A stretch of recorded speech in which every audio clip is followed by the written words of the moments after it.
20 থেকে 25 বছর বয়সে আপনি যদি কোটি টাকার মালিক হইতে চান তাহলে অবশ্যই আপনার কয়েকটা ডিসিপ্লিন মেনটেন করতে হবে। ফার্স্ট আপনার মধ্যে একটা ডিসিপ্লিন থাকতে হবে যে আমি ঘুম থেকে উঠবো এই টাইমে, আমি প্রতিদিন 4 থেকে 5 ঘন্টা, হাইস্ট গেলে 6 ঘন্টা আমি ঘুমাবো। আমি দিনে এতটুকু সময় আমি আমার কাজে ফোকাস করব। আমি হার্ডওয়ার্কের জন্য জন্ম নিছি, অবশ্যই আমি সাকসেস হওয়ার জন্য এই জীবনে আমি জন্ম নিছি, এই জগতে আমি জন্ম নিছি। মানুষকে আমার দেখাইতে হবে যে না, আমি জীবনে কোনো কিছু করতে পারছি। আপনি যদি ভাই লাইফে যদি কোনো কিছু করতেই না পারেন তাহলে আপনার জীবনের কোনো ভ্যালু নাই।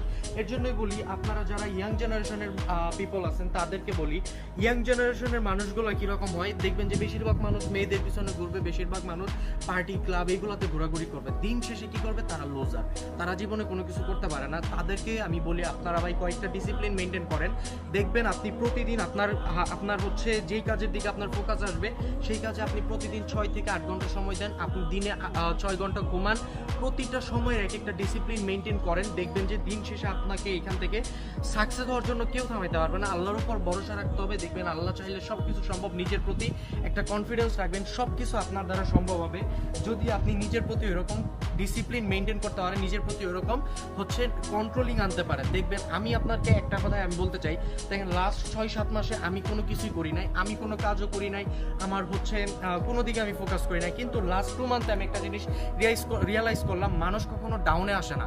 মানুষ যত ডাউনে যাবে তত মানুষ উঠতে পারবে। কারণ হচ্ছে কি, দেখেন মানুষ যত ডাউনফল আসবে, মানুষ আপনার যত ক্ষতি করার চেষ্টা করবে, আল্লাহ তাআলা আপনাকে তত উপরে নিবে। কিন্তু আপনার দিন শেষে এখানে চেষ্টা করতে হবে। আপনি চেষ্টা করলে আপনি এখানে কোনো কিছু করতে পারবেন। মানুষ আপনার 1 কোটি টাকার ক্ষতি করবে, আপনি 5 কোটি টাকা ইনকাম করবেন।